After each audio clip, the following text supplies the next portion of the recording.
अस्सलाम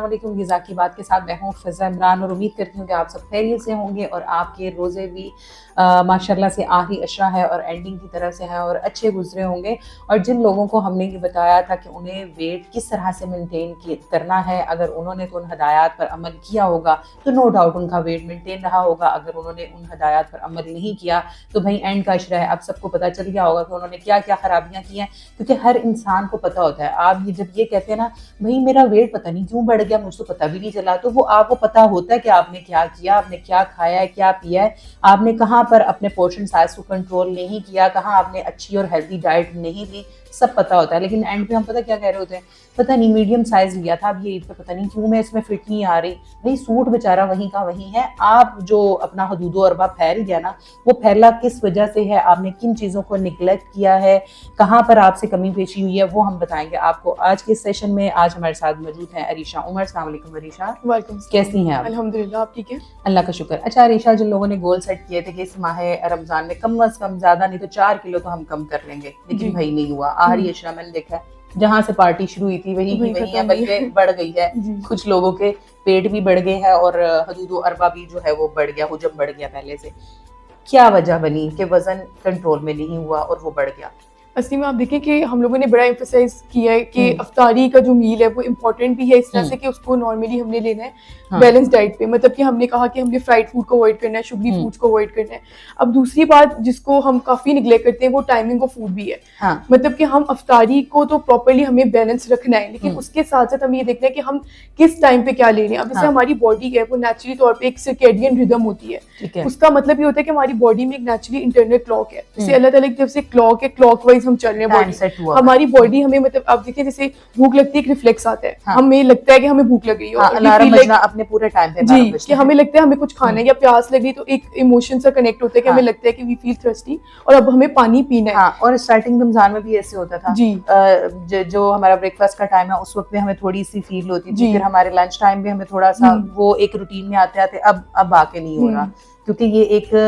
जो है अल्लाह मियां ने ये बिल्ट इन सिस्टम है हमारा कि हमें अपनी भूख के टाइम पे अलार्म बजेगा। बिल्कुल, टाइमिंग ऑफ फूड की भी जो बात है वो इसीलिए जैसे ये रिदम की मैंने आपसे बात की है, इसमें भी ये जरूरी है कि जैसे अगर हम अफ्तारी पे एम्फसाइज करें हमें ये भी देखना चाहिए। कुछ लोगों का ये पैटर्न होता है, वो कहते हैं हमने अफ्तारी तो लाइट की थी, जैसे हमने वो अगर दूध ले लिया, दूध छोटा ले लिया, वैसे तो वो भी रिकमेंडेड नहीं है, लेकिन वो कहते हैं हमने बस वो लिया, साथ हमने एक खजूर या कोई एक आइटम लिया है, लेकिन स्टिल हमने weight at the end gain किया। ईद पे हमें लग रहा है जो मैंने देखी है जो अपनी तरह से अच्छा सोच के लोग कर रहे होते हैं,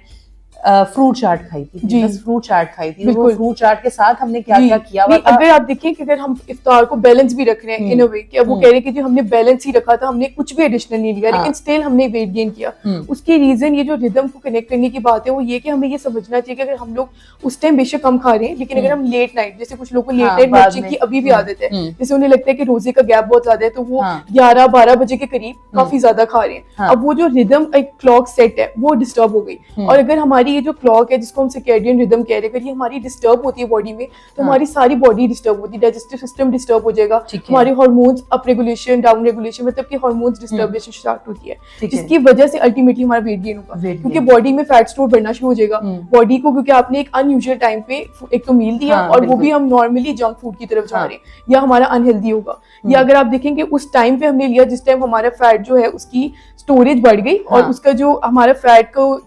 बॉडी से निकलना था या कह लें कि उसको एब्जॉर्बिशन जो थी वो स्लो डाउन थी। और जो सोने से 1 घंटा पहले आपने अपना खत्म करना था खाने पीने वाला सारा काम, वो हम बेड पे जाने से पहले तक खा रहे होते हैं। इसकी वजह से हमारे डाइजेस्टिव सिस्टम ऑलरेडी क्योंकि स्लो था, इसलिए वो खाना हमें हजम नहीं होगा। जब वो हजम नहीं होगा तो वो फैट में कन्वर्ट होगा, जब वो फैट में कन्वर्ट हुआ अल्टीमेटली वो वेट गेन में कन्वर्ट फिर वो आपकी चर्बी की सूरत में निकलेगा बाहर की तरफ और वो नजर आएगा। अच्छा, पानी की कमी भी कहीं ना कहीं आपका वेट गेन करती है? जी बिल्कुल, इस तरह जैसे मैंने आपको कहा है ना कि रिदम है, ये हम लोगों को जैसे बॉडी की क्लॉक है जिससे बताया कि हमें कब खाना है कब पीना है, वो एक्टिव सिग्नल्स दे रही है। इसी तरह आप देखिए डिहाइड्रेशन बहुत क्लोजली लिंक है। अक्सर हम लोग वेट गेन को सिर्फ डाइट से लिंक करते हैं, लेकिन पानी का बहुत इंपॉर्टेंट रोल है। उसकी रीजन ये है कि जब बॉडी डिहाइड्रेटेड होती है तो हमारी बॉडी में ना एक सिग्नल जो हम बात कर रहे थे वो होता है ये कि जब बॉडी में पानी की कमी है, नॉर्मली हम इसको फेक सिग्नल्स भी कहते हैं, उसकी बात ये होती है कि फेक सिग्नल्स का वर्ड इसलिए यूज किया जाता है कि बॉडी को नॉर्मली पानी की कमी है, लेकिन समझ नहीं आती, वो सिग्नल ये मिलता है शायद हमें भूख लग रही है, वो एक्चुअली प्यास लग रही होती है,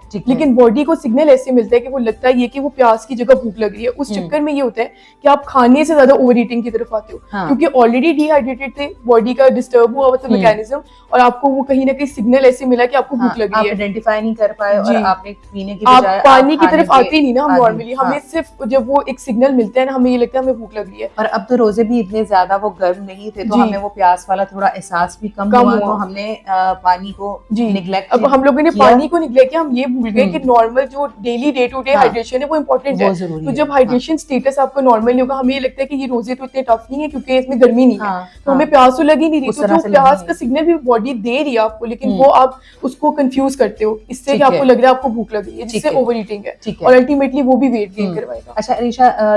हमारे स्लीपिंग पैटर्न्स बड़े डिस्टर्ब हुए हुए हैं, तो नींद की कमी हमारा वेट पुट करती है या नहीं? अब आप देखिए कि हम हमेशा ही बात करते हैं कि जो वेट गेन है ना वो इंटरलिंक फैक्टर्स है, मतलब diet alone is not the factor, साथ नींद का भी फैक्टर है, जैसे हमने बात की थी हार्मोन्स का भी फैक्टर। अब जिससे हम नींद की बात करें तो नींद का ये होता है कि जब नींद की कमी है वो भी हमारे हार्मोन्स का जो रेगुलेशन है उसको डिस्टर्ब कर रही है। जैसे हमारा ग्रेलिन हार्मोन होता है, ग्रेलिन हार्मोन, उसका ये होता है कि वो हमारे बॉडी में बढ़ जाता है। जो इस हार्मोन का काम ये होता है हमारी भूख की जो है ना, जो एक हमें फीलिंग आती है कि हमें भूख लग रही है, उस कैपेसिटी को इंक्रीज करता है। अब ये हार्मोन हमारा बॉडी में नींद की कमी से बढ़ जाता है, और अल्टीमेटली वही होता है, नींद की कमी हुई, इस हार्मोन ने स्पीड अप हुआ है वो बॉडी में, हमें फिर वही सिग्नल मिले कि हमें भूख लग रही है, और वो उस चक्कर में कि वो सिग्नल्स हमें बार बार मिल रहे होते हैं, उस चक्कर में हम लोग ओवर ईटिंग एक्सेस ईटिंग की तरफ जा रहे हैं, क्योंकि नींद की कमी ने हार्मोन को डिस्टर्ब किया। हमें भूख नहीं भी होती, लेकिन हम फिर भी चलो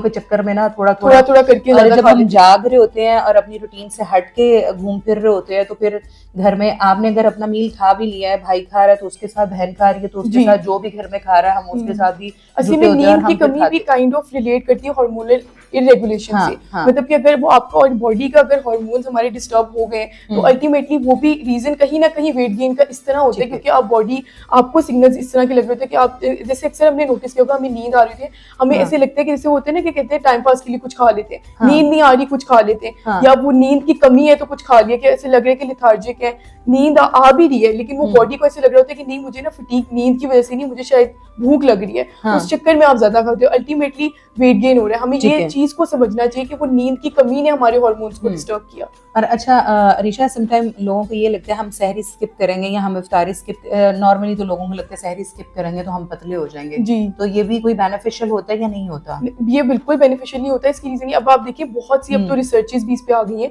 जिसमें ये उन्होंने क्लेम किया कि जो स्किपिंग ऑफ मील्स है ये वेट गेन करवा रहा है। हमें ये लग रहा है क्योंकि देखिए जो required calories through out the day है वो लेना जरूरी है। अगर आप वो भी नहीं ले रहे हो तो उसका नुकसान ये है कि जो आपकी फैट डिपोजिशन है ना वो बॉडी में बढ़ रही है, क्योंकि अल्टीमेटली फैट में अगर आप कुछ कैलोरीज ही नहीं दे रहे तो फैट ने कहाँ एब्जॉर्ब होना है, कहाँ जाके डिपोज होना है, तो वो उसके लिए भी जरूरी है कि आप मील्स को दो, मतलब आप स्किपिंग ना करो। एक सिस्टम को भी तो कंटिन्यू जी, मतलब एक बैलेंस, एक जो होम्योस्टेसिस जिसको हम बैलेंस का नाम दे रहे हैं बॉडी का, वो जरूरी है। उसके लिए इंपॉर्टेंट है कि आप मील के बेशक जो आपकी खाने का पैटर्न है उसको बदलो, लेकिन मील को स्किप करना अक्लमंदी नहीं है। ठीक है, क्योंकि लोगों का यही माइंडसेट होता है ना कि शायद कि हम एक मेजर मील छोड़ देंगे तो उससे भी कोई तब्दीली आ जाएगी, तो कोई फायदा नहीं होगा, बल्कि नुकसान है बॉडी को जाएंगे। अच्छा, लास्ट क्वेश्चन करना चाहूंगी कि सहरी के फौरन बाद हम सो जाते हैं, ज़ाहिर है वर्क प्लेस पे जाने में या स्कूल कॉलेज यूनिवर्सिटी जाने में थोड़ा हमारे पास टाइम होता है, तो लोग सो जाते हैं, तो वो भी वजह बनता है हमारा वेट गेन होने में? वेट गेन का तो नहीं, लेकिन देखिए आप उसमें नॉर्मली ये होता है उस टाइम हमारी बॉडी थोड़ी सी रेस्टिंग पोजीशन में है, ऑटोमेटिकली ऑब्वियसली सारी हमारी जो बॉडी के मैकेनिज्म जो स्लो डाउन है, जैसे गैस्ट्रिक एम्प्टिंग होता है जिसमें आपकी डाइजेशन रेट जो है वो भी स्लो डाउन हुआ है, तो उसमें रिकमेंडेड ये नहीं है कि वेट गेन वेट गेन से ज्यादा। इसलिए मैं ये कहना चाहूंगी कि हमें एक से लगता है कि सहरी के फौरन बाद सोना ठीक है, क्योंकि आई थिंक अब हमारी रूटीन ऐसे हमारी मजबूरी है, क्योंकि टाइम बहुत कम है ऑफिस और उसका बेहतरीन फिर तरीका यही है कि आप सहरी को थोड़ा सा बैलेंस रखें, एज इन कि आप कोशिश करें कि हल्की ग़िज़ा हो, जैसे दही ले ली, रोटी ले ली, इवन दाल सब्जी भी ले ली, क्योंकि वो इजी टू डाइजेस्ट है। अगर आप अल्टीमेटली कोई ऐसी चीज लेंगे जो इजी टू डाइजेस्ट नहीं है, पराठे वगैरह जी, और उसके बाद अगर आप फौरन सोने की तरफ आएंगे तो वो आपको तंग करेगी, जैसे आप वो मैदे की तेजाबियत, जिसको हम एसिड रिफ्लक्स कहते हैं। और अरीशा, मुझे ये लग रहा होता है आपने जितना लाइटर खाना खाया होता है वो आपका थ्रू आउट रोजा आसानी से गुजरता है, जितने आपने ये पराठे और तली हुई चीजें, मुझे लगता है कि उस दिन आप ज्यादा इरिटेट उस दिन आप तंग क्योंकि रीजन यही है ना कि हम खाते ही सो जाते हैं और वो हमारा ऑलरेडी जो एम्पटिंग मैकेनिज्म है वो स्लो है, उसकी वजह से हमें डाइजेशन भी स्लो है, वो चीज हजम नहीं हो रही, वो अल्टीमेटली एसिड रिफ्लक्स में कन्वर्ट हो रही है, जिससे हमें लगता है बदहजमी हो रही है या वो आपको लग रहा है भारीपन है या हजम ही नहीं चीज हुई। उसकी रीजन ये होती है कि हमने सहरी शायद बहुत ओवरलोड कर ली होती है। और दूसरी बड़ी वजह ये कि हम लोगों ने उधर भी टाइमिंग की बहुत बात है, हमने गैप नहीं फूड में दिया। जैसे आप देखिए ना खाने के फौरन बाद सहरी, वो उसके फौरन बाद हम लोगों ने लस्सी ली, लस्सी के फौरन बाद चाय भी पीनी है, बैक टू बैक चीजें हम लोगों ने किया। हम अगर उसमें भी थोड़ा, हम ये कभी नहीं कहते कि रिकमेंडेड नहीं है, लेना ही नहीं चाहे आप ले, लेकिन ना गैप लाजमी देना है मील में और चाय में गैप दे। चाय की भी हम कहते हैं कि मॉडरेशन है, क्वांटिटी को थोड़ा नॉर्मलाइज रखना है, लेकिन मना नहीं किया। कितने कप हम पर डे ले सकते हैं? मतलब अगर आप ले लें, एक इफ्तारी में ले लें, बस काफी है? काफी है, और वो भी कोशिश ये होनी चाहिए कि हमारा छोटा कप जो हम लोग ले रहे हैं वो नहीं। हमारा जो मैकेनिज्म है ना, हम लोग चलते हैं वो मग सिस्टम पे, वो नहीं कप सिस्टम। और वो भी कोशिश आप प्रेफरेबली करिए कि वो हाफ हो, ताकि वो दिन का आपका, क्योंकि बात फिर वही है कि कैफीन इसलिए भी बुरी है क्योंकि हम डेली पूरे दिन में रोजे के साथ आई थिंक पानी उतना नहीं पी रहे। अगर हम अल्टीमेटली चाय भी ज्यादा पियेंगे वो डायूरेटिक है, तो वो बॉडी में फिर वही पानी की कमी और वो सारा मैकेनिज्म डिस्टर्ब होने से भी हमारा वेट गेन के अलावा भी आई थिंक बॉडी में और भी डिस्टर्बेंसेस होती है, जिससे आपको कोई बीमारी भी लिंक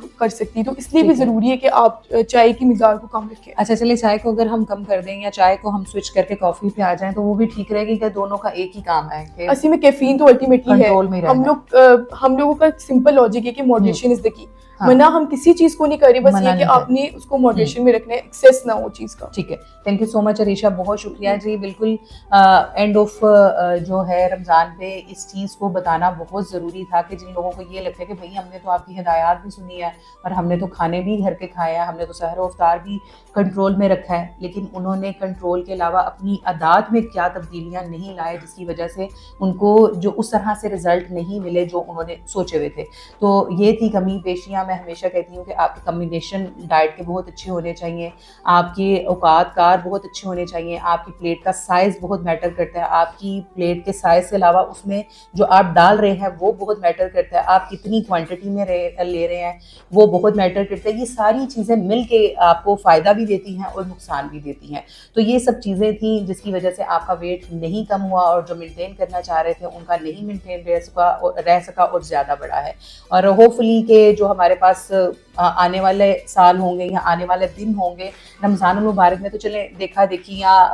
अफ्तारियों की वजह से या एक फेस्टिवल की वजह से हम उस तरह से नहीं पाबंद रह पाए, लेकिन अगर हम through out the year in चीज़ों को अपनी आदत में शामिल करते हैं और उसकी प्रैक्टिस करते हैं तो होपफुली के ये जो माह सियाम का एक मुबारक महीना हमारे पास आता है वो हमारे लिए मुश्किलें नहीं लाता बल्कि आसानी कर देगा, क्योंकि हमारी एक लंबी प्रैक्टिस चली होती है खाने की, पीने की, डिसिप्लिन लाइफ की, तो वो हमारे लिए मज़ीद आसान हो जाता है। तो उम्मीद करती हूँ कि हम इन चीज़ों को मद्देनज़र रखेंगे और इन पर अमल दरामद करने की कोशिश करेंगे। और इसी के साथ मुझे इजाज़त दीजिएगा, दोबारा हाजिर होंगे, तब तक के लिए अल्लाह हाफ़िज़।